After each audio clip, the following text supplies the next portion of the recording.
여러분 오미자라고 아시죠? 5가지 맛이 난다.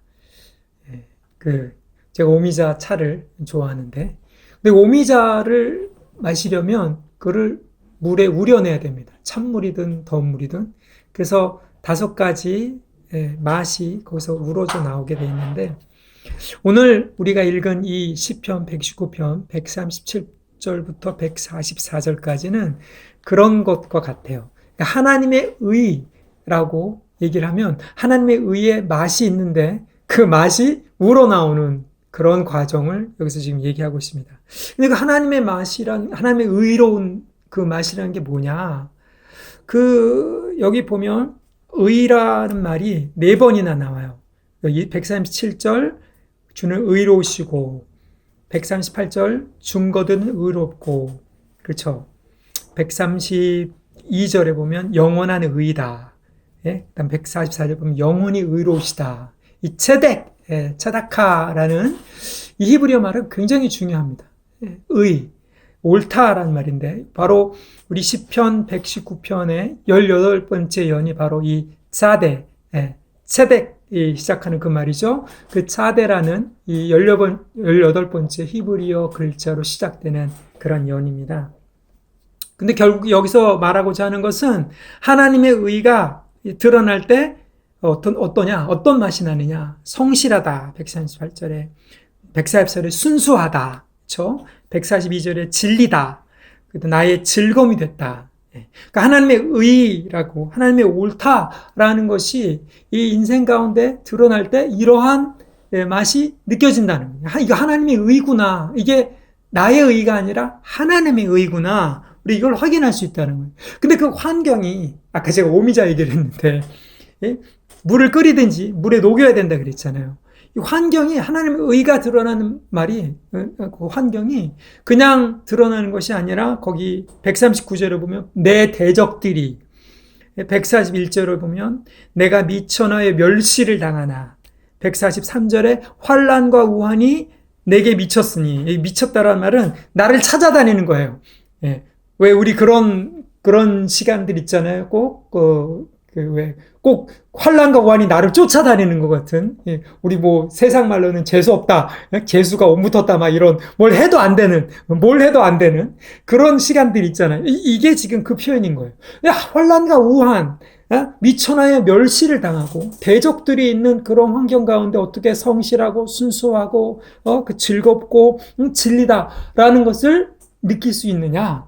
하나님이 의로우시기 때문에, 그리고 의로운 판단이 하나님의 말씀이 의롭기 때문에 그렇다라는 것. 이걸 시편 기자가 확증하는 것. 이것이 바로 이 18번째 연의 주제입니다. 결국 말하자면 불의한 세상에서 하나님의 의를 맛보는 삶이라는 거죠. 여러분, 우리가 불의한 현실, 이 세상은 의롭게 바꿀 수 있는 그런 것이 아니에요. 세상은 인간의 죄 때문에 혹은 사탄 마귀의 계략 때문에, 바벨론의 시스템 때문에 어차피 심판 나오고 멸망당해야 되는 그 길로 가고 있습니다. 그 시스템은. 그렇기 때문에 우리가 그 시스템을 바꾸거나 의롭게 할 수 있는 게 아니에요. 그럼에도 불구하고 하나님은 의로우시고 하나님이 의로운 자라고 우리를 인정하신 그 사람들, 우리를 이 불의한 세상에 두셨어요. 이게 어려운 거예요, 이게. 그래서 하박국처럼 우리가 이게 고백하는 게 어렵습니다. 하박국이 이 세상의 이 불의한 것들을 보면서 좀 하나님의 의는 어디 있습니까? 하나님의 거룩하신 하나님은 어디 있습니까? 이렇게 질문했잖아요. 근데 우리는 그러면 어떻게 해야 되느냐? 그 하나님의 의인으로서. 결국 성경은 의인의 책인데, 의의 책이에요, 의의 책.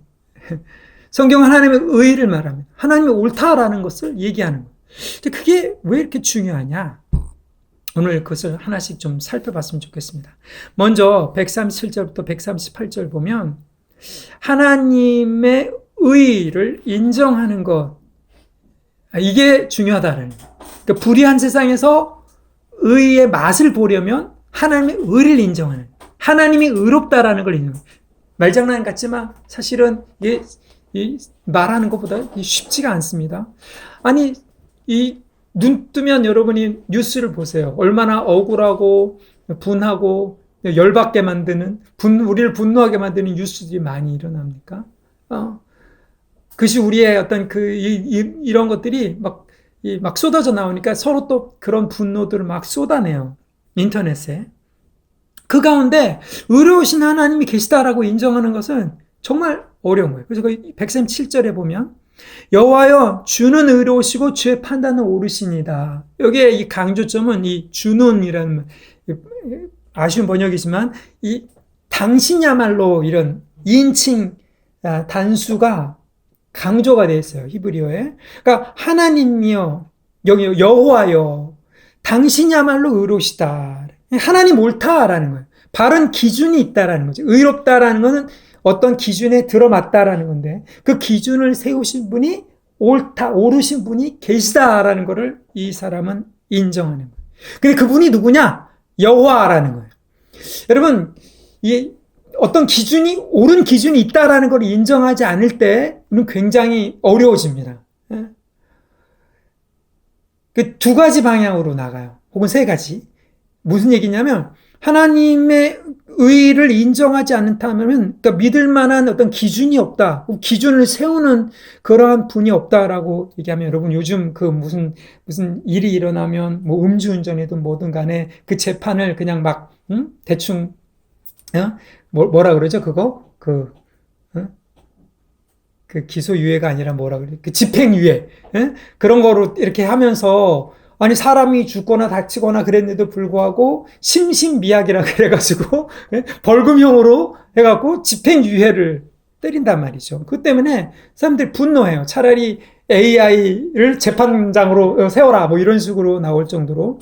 그러니까 그건 뭐냐면, 의롭다라는 것이 제대로 먹혀 들어가지 않는 세상이다라는 그런 외침이죠.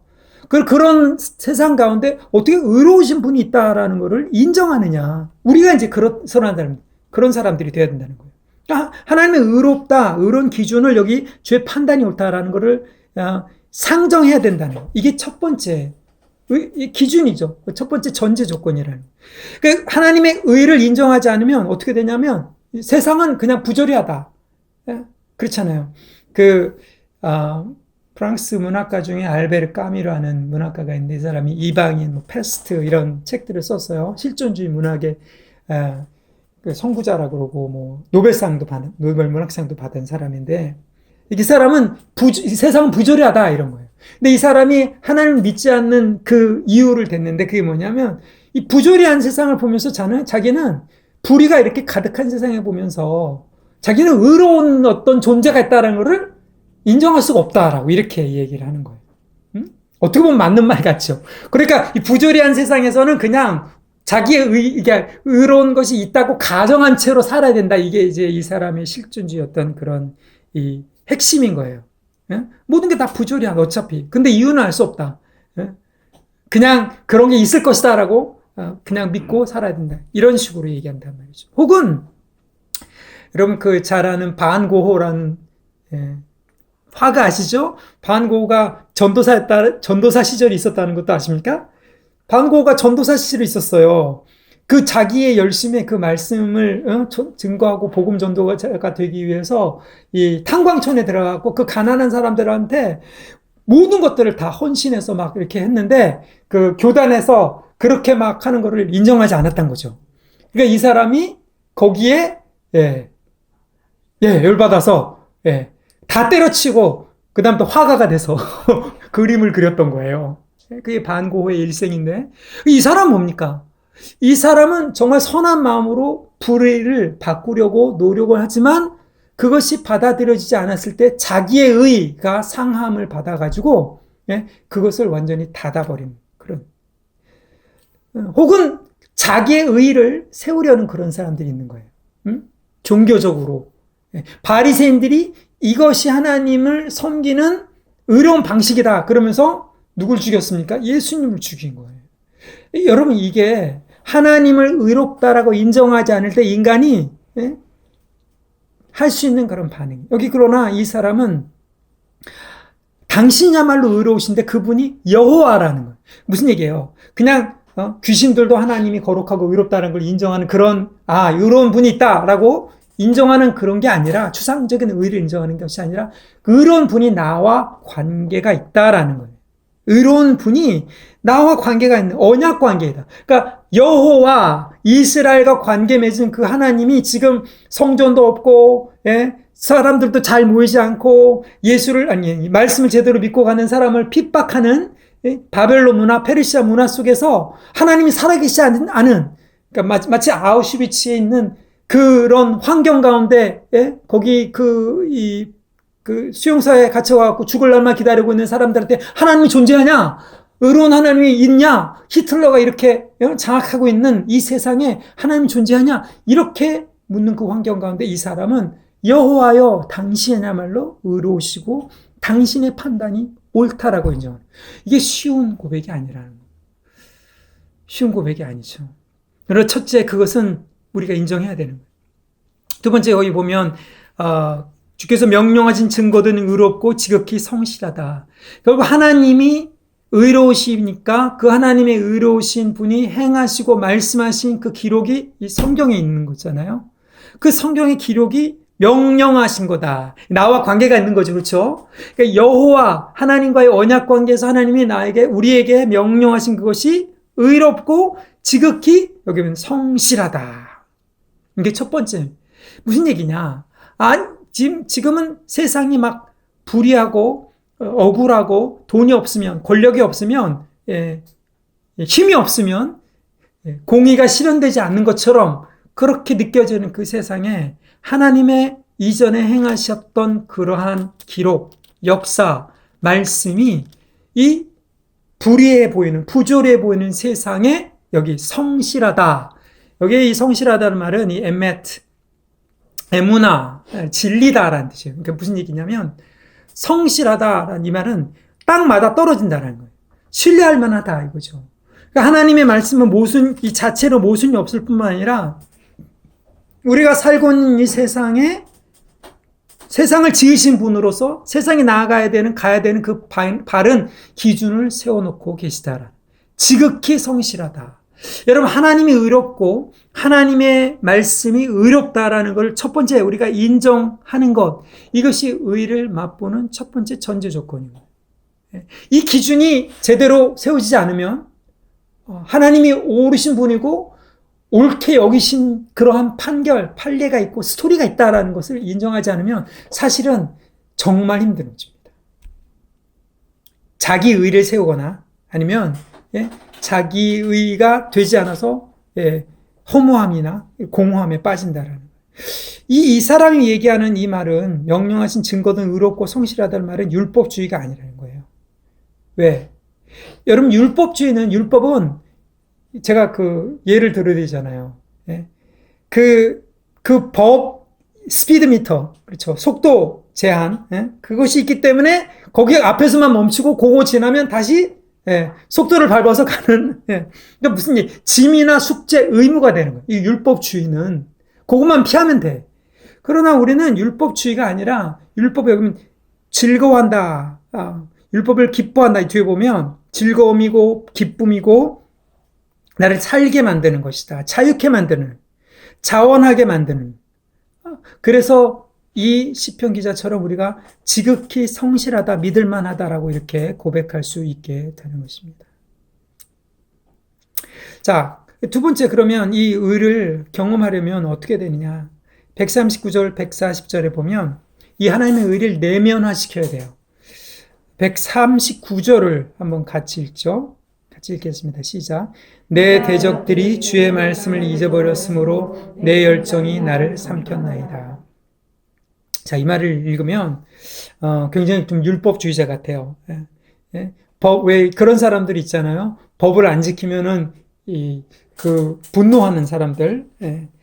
근데 이 시편 기자는 자기의 기준이 아니라 하나님의 기준, 여기 보면 내 대적들이 주의 말씀을 잊어버렸다. 무슨 얘기냐? 하나님의 법을 기억할 만한 가치가 없는 것으로 멸시했다, 무시했다라는 거죠. 그러니까 하나님의 법이 어겨지는 것을 보면서 자기 안에 열정, 시기, 질투, 이 열정이란 말은 이 어떤 그런 강력한 질투의 감정을 얘기해요. 하나님 우리를 사랑하시고 우리가 하나님을 사랑하는 그것이 나를 삼켰다. 이 뒤에 보면 나는 잊지 않았다. 이 주의 법을 잊어버린 대적들과 내 대적들이 내 대적들이라는 건 뭐냐면 하나님의 말씀을, 하나님의 의를 무시하는 사람들이 대적이 된 거죠. 그래서 내가 그것 때문에 내 기준이 아니라 하나님의 법이 어겨지는 걸 보면서 내가 분노하게 되는 거예요. 이게 이제 바른 의의 분노라고 얘기를 하죠. 예수님께서 성전을 들어가셔서 성전을 어떻게 보면 심판하신 거거든요. 뒤집어 엎으실 때. 바리새인들한테 자기 의를, 종교적 의를 고집하는 하나님의 의를 받아들이려고 하지 않는 사람들, 바울이 유대인들에게 얘기하는 그런 분노, 그런 의로운 분노가 지금 자기를 삼켜버렸다. 이 삼켜버렸다라는 말은 완전히 지쳐 나가 떨어진 그런 상태를 얘기하는 거예요. 말씀이 무시당했을 때 이러한 자기의 의가 아니라 하나님의 의가 내면화된 사람은 그런 분노가 난다는 거예요. 이게 첫 번째, 하나님의 의를 맛보는. 그러니까 하나님의 의를 맛본 상태에서 하나님의 법이 어겨졌을 때 분노가 올라와야지. 내 기준에 분노가 올라오는 거는 이거는 이제 잘못된 거죠. 사소한 거에 목숨 거는 사람들 많이 있잖아요. 이게 제가 참 요즘이나 지난주 이 말씀을 준비하면서 정말 많이 씨름하고 회개도 하면서 하는데 잘 안 돼요. 이 운전을 하다 보면 정말 서울에서 운전하면 성질이 더러워지더라고요.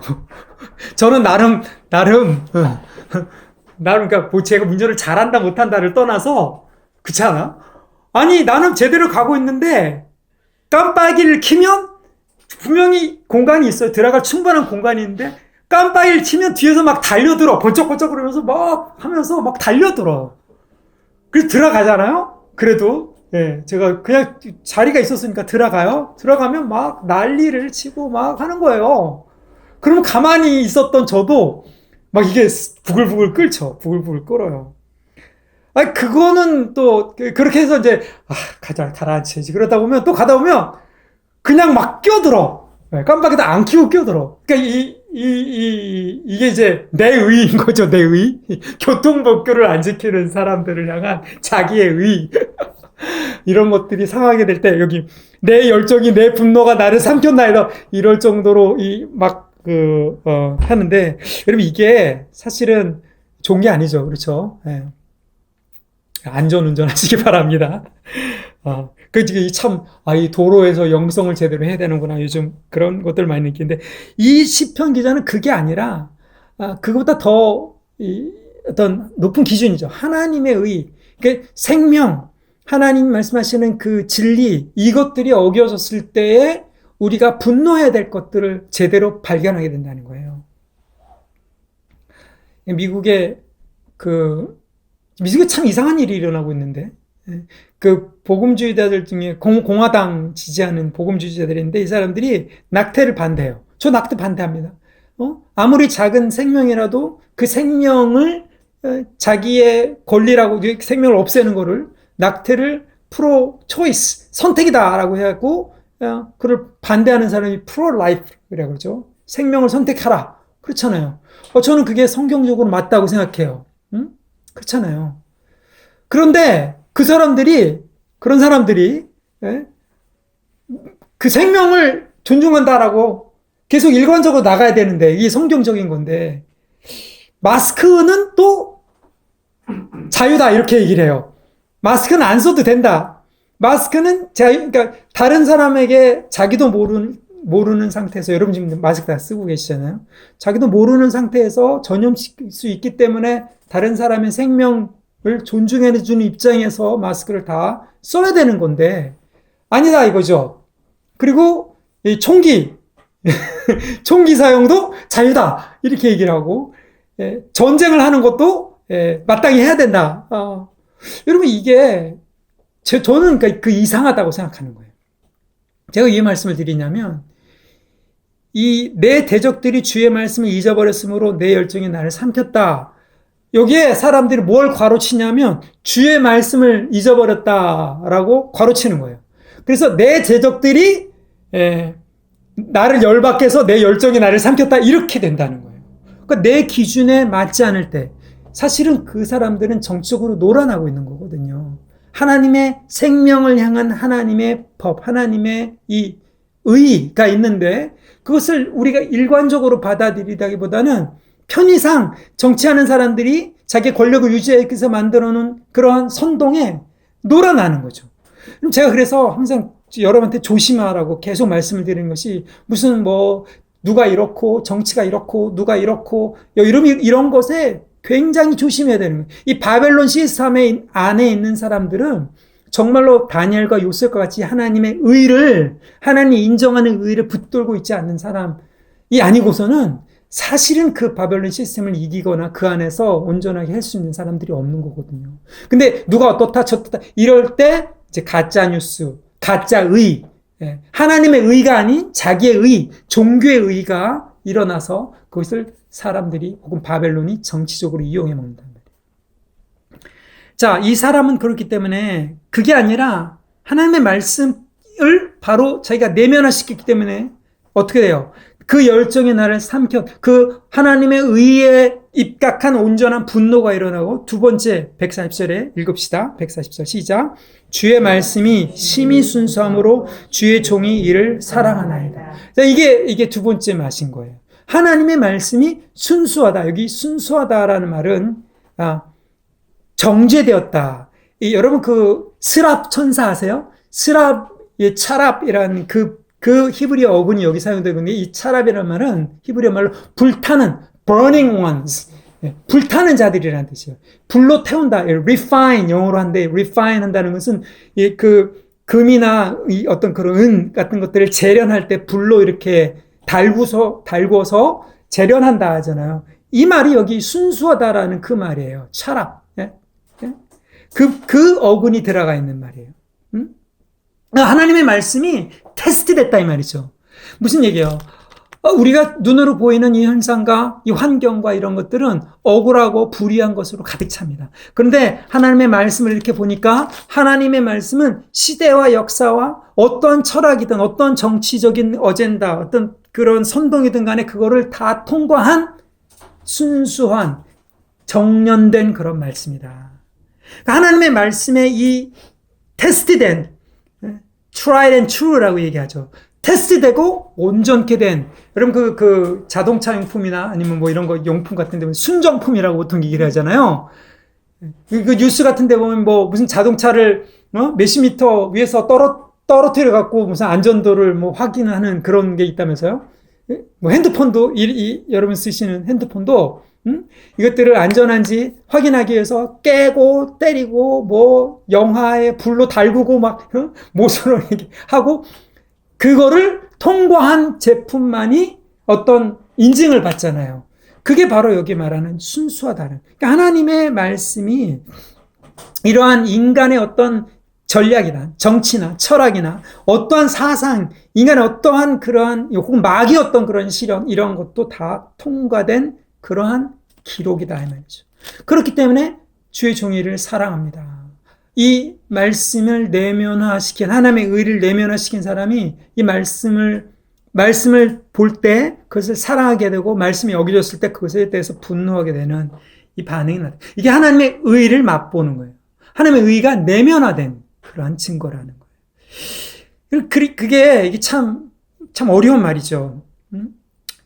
하나님의 보시면 주의 종이 이를 사랑하나이다. 그러니까 하나님의 말씀의 순전함을 자기가 받들고 있는 사람이라 이거죠. 테스트된. 여러분 하나님의 말씀이 그냥 테스트됩니까?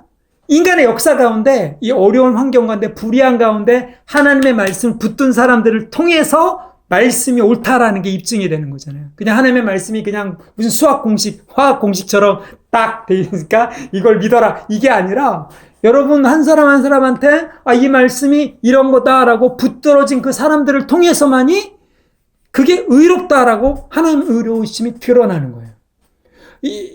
이해가 되십니까? 이게 굉장히 어려운 거예요. 이게 이 사람이 내가 주의 말씀이 순전하다, 주의 종이 이를 사랑한다 이 말은 어떤 사랑의 결단이고 헌신이라는 거예요. 내가 어떤 사람을 사랑하기로 결단하는 것은 그 사람과 함께 고생하고 그 사람과 함께 대가를 치르겠다라는 그 결단, 결혼의 언약과 비슷하다 이 말이죠. 이 시편 기자가 말하는 것은 바로 그러한 결단을 얘기하는 겁니다. 이 제자의 영성이라는 거죠. 하나님의 말씀이 의롭다라는 것은 그냥 그렇구나, 옳지 뭐, 맞는 말이지. 여러분 그런 얘기면 맞는 말이네, 맞는 말 잘하네, 맞는 말만 하는 사람들, 제가 그런 사람이 되지 않기를 바라지만, 맞는 말을 하는 사람, 맞는 말이라고 인정하는 그런 사람이 아니라 맞는 말을 받아들인, 여기 사랑한다는, 받아들인 사람으로서 테스트 받고 있는 사람들이라는 거예요. 우리가. 왜? 하나님이 그렇게 욥의 의로우심을 입증하시기 위해서 시험에 던져 놓으시잖아요. 이게 의인의 고난이라는 게 그냥 되는 것이 아니라 하나님의 의로우심과 그 사람이 하나님을 믿고 있는 그 믿음, 그 의를 인정해 주시기 위해서 이 제자의 도입니다. 결국 여러분 인생에 여기 보면 말씀이 순수함으로 주의 종의 일을 사랑하나이다. 이건 그냥 낭만적인 얘기가 아니라 인생의 여러분의 가치가 얼마나 많이 이런 장난감들, 집, 차, 무슨 핸드폰, 무슨 옷, 무슨 어떤 그런 아파트, 이런 장난감들을 가지고 있느냐, 혹은 가지고 놀았느냐, 거기에 결정되는 게 아니라 하나님의 의는요, 얼마나 많이 하나님의 순전한 말씀을 고난 가운데 혹은 얼마나 온전하게 붙들었느냐, 소유했느냐, 하나님의 말씀이 그 사람을 얼마나 붙들었느냐, 여기에 달려있다. 이게 하나님의 말씀이 순수하다라고 우리 고백할 수 있는, 하나님의 의가 드러나는, 하나님의 의를 맛보는 상태라는.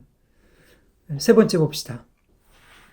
세 번째 141절, 142절, 하나님의 의를 맛보는, 영원한 의라고 142절에도 나오고 144절에도 나오는데, 이 표현은 시편 119편에만, 물론 다른 데도 나오긴 하지만, 그게 반복되는, 특별히 이 부분에서 반복되는 의인데, 그냥 의가 아니라 영원한 의다. 이게 무슨 말이냐. 보십시오. 141절. 내가 미천하여 멸시를 당하나 주의 법도를 잊지 않았나이다. 우리 아까 139절에서는 내 대적들이 주의 말씀을 주의 말씀을 멸시하는 사람들은 대적이 되는 거죠. 그러나 내가 주의 말씀을 사랑하는 사람들은 어떻게 돼요? 미천하여 멸시를 당하는 거예요. 하나님의 말씀을 믿고 하나님의 말씀이 드러나는 것을 기다리는 사람들, 테스트 받고 있는 사람들을 어떤 테스트를 받느냐? 미천하여, 여기 나야말로 이게 강조되어 있어요. 멸시를 당하고 있는데 주의 법도를 잊지 않고 있는데, 142절 보면 주의 의는 영원한 의요 주의 율법은 진리로소이다. 이 말씀이 무시당하는 상황에서는 하나님의 말씀이 테스트되니까, 하나님의 말씀은 역사 속에서 진실하게 됐으니까 그 사람이 사랑하지만, 말씀을 붙드는 자가 무시당하는 상황에서는 하나님의 의는 어떻게 드러나느냐? 영원한 의다라고, 영원한 의로 드러난다. 무슨 얘기냐? 여러분이 하나님의 말씀을 붙들었을 때 그것이 현실로 드러나지 않으면 이 미천하고 멸시를 받는다. 그런 거죠. 여러분, 제가 아까 말씀드린 것처럼 여러분이 아우슈비츠에 있는 그러한 상황이라고 가정을 해보십시오. 그러면 주변에서 이렇게 얘기할 거 아니에요. 하나님이 의로우시다면 지금 있는 당신의 고난과 가난, 불이, 지금 당하고 있는 이 고통은 뭐냐? 이렇게 묻는단 말이에요. 지금 바벨론의 포로로 잡혀간 이 사람, 페르시아 제국의 노예가 돼서 혹은 그 제국을 섬기는 그 반역자 노릇 같은 그런 것들을 하면 신민으로서 살아가는, 나라 잃은 사람으로서 거기서 버티면서 살아가야 되는 그 사람들 앞에서 이 사람은 여호와 하나님이 의로우시다라고 고백하는 그런 사람이라는. 그럼 주변에서 당연히 뭔 말이냐? 네가 믿는 그 의로운 하나님이 어디냐? 그러니까 미천하고 멸시를 당한.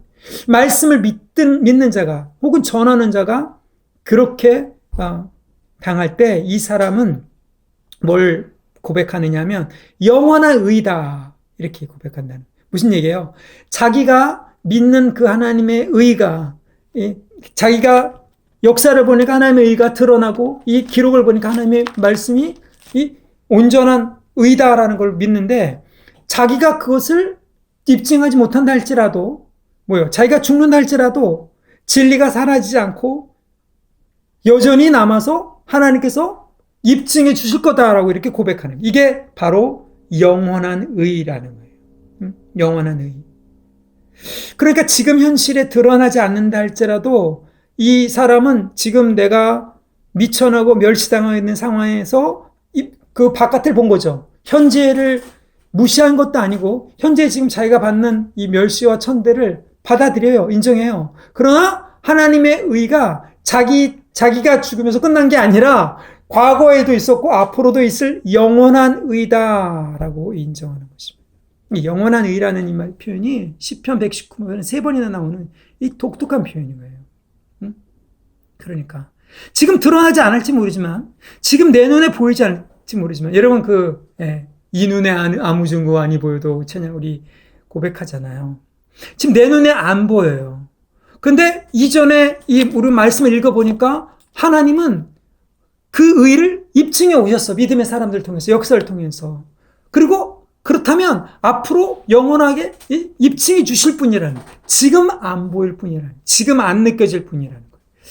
여러분, 이게 두 번째, 아까 우리가 하나님의 의를 내면화시켜서 이 순수하다라고 고백할 수 있는 이 두 번째, 이 하나님의 의를 맛보는 이 맛은 영원한 의, 현실을 하나님의 영원한 의의 관점에서 산다는 거예요. 마지막으로 하나님의 의의 맛을 봅시다. 143절 한번 같이 읽겠습니다. 시작. 환난과 의환이 내게 미쳤으나 주의 계명은 나의 즐거움이다. 네. 여기 보니까 또 144절에 주의 증거들은 영원히 의로우시니. 자, 환난과 의환이 내게 미쳤으나, 이제 여기 곤란, 어려움, 짜증나게 만드는 내면적인 번민과 억압과 주변의 또 상황적인, 환경, 물리적인, 물질적인 그런 어려움인 거예요. 환난과 의환이 아까 말한 것처럼 내게 미쳤다. 나를 쫓아다니는 것 같아. 그런데 이 사람은 어떻게 그거를 견디느냐? 주의 계명은 나의 즐거움이니다. 그 사람들이 이 어려움을 당할 때, 환난과 우환을 당할 때, 슬픔을 당할 때 위로할 것을 찾습니다. 거기 보면 나의 즐거움이다. 이 즐거움이라는 이 표현도 어떤 것을 재미로 삼다, 위로로 삼다라는 건데요. 사람들은 괴로울 때 술을 찾아요. 괴로울 때 마약을 찾거나, 중독 게임을 찾거나, 현실을 도피하기 위해서, 현실을 부인하기 위해서 자꾸 그런 것들을 찾는단 말이죠. 근데 이 사람은 하나님의 말씀을 나의 즐거움으로 삼았다, 선택했다라는 거죠. 여러분, 하나님의 의를 붙들 때, 하나님의 의를 맛보는 것은 환난과 우환이 닥쳤을 때 말씀을 여러분의 위로로, 즐거움으로 삼는 거예요. 그게 하나님의 의를 맛보는 거예요. 하나님의 말씀을 기쁨의 근원으로 선택하시는 것이 바로 의라는 거죠. 의. 그래서 주의 증거들은 영원히 의로우시니 나로 하여금 깨닫게 하사 살게 하소서. 현실을 부정하지 않습니다. 이 사람은 환난과 우환이 나를 따라다닌 것 같아요. 여전히 어려워요. 힘들어요. 안 바뀌는 것 같아. 근데 이 사람은 하나님의 말씀을 즐거움으로 붙들기 때문에 현실을 부인하거나 도피하는 것이 아니라 현실을 어떻게 본다? 영원히 의로운 하나님의 말씀으로 본다라는. 여러분, 지금 이 현실에 하나님의 의가 나를 통해서 드러나게 되는 그러한 이 제자의 길인 것입니다. 예수님께서 팔복에서 의를 2번이나 얘기하셨어요. 의에 줄이고 목마른 자는 배부를 것입니다. 의에 줄이고, 의를 위하여 핍박받는 자는 복이 있다. 의를 위하여 줄이고 목마른 자는 복이 있다. 복이 있다라고 제자들에게 얘기해 주십니다. 그러니까 불의한 상황에 하나님의 의를 드러내시기 위해서 우리를 어떻게 보면 처박아 놓으시고, 우리로 하여금 어떤 고백을 하게 하시냐면 이 시편 기자처럼 하나님의 말씀이 순전하고, 시편 기자처럼 하나님의 말씀이 영원히 의롭고, 시편 기자처럼 하나님의 말씀이 즐겁다라고 고백할 수 있기를 바라시는 거예요. 이게 제자의 돈. 이게 바로 하나님이 우리로 하여금 의의 나무를 삼으시고 의의 옷을 입히신 그런 사람. 여러분, 우리의 의는 여기 그 성경에 보면 자기의 의는, 세상의 의는요, 우리의 기준은 이 옷과 같이 시들어들고 사가진단 말이에요. 그러나 하나님의 영원한 의는 이 시편 기자의 말처럼 우리를 통해서 그런 방식으로 영원히 드러나는 것입니다. 이것이 제자의 삶이고 성도의 삶입니다. 오늘 우리가 이 말씀을 통해서 하나님의 의로우시고 하나님의 판단이 옳다, 하나님의 의롭다라는 것이 어떻게 우리의 삶을 통해서 이 불의한 세상에서 드러나기를 원하시는지, 여러분 믿음을 가지고 우리가 하나님의 의로우심을, 예수의 십자가의 공로로 우리가 의롭게 되었다, 그 하나님이 그것을 믿는 사람도 의로우시고 의롭다 하시고 그 자기의 의로움, 하나님의 의로우심도 드러내게 하셨다. 여러분 십자가로 우리가 의롭게 되었다는 것은 결국 이 어려운, 이 불의한 이 세상 가운데 하나님의 의를 드러내시기 위해서 우리를 남겨놓으셨다는 얘기예요. 그래서 우리가 다 함께 이사야처럼 그런 고백을 하길 원합니다. 나를 의롭다 하시니까 가까이 계시니 나의 대적이 누구냐? 나와 함께 나와라. 변론해보자. 여러분 이 제자의 고백이 예수님의 제자들의 고백이고 이 교회의 고백이고 저와 여러분의 고백이 되기를 예수님의 이름으로 축복합니다. 같이 기도하겠습니다.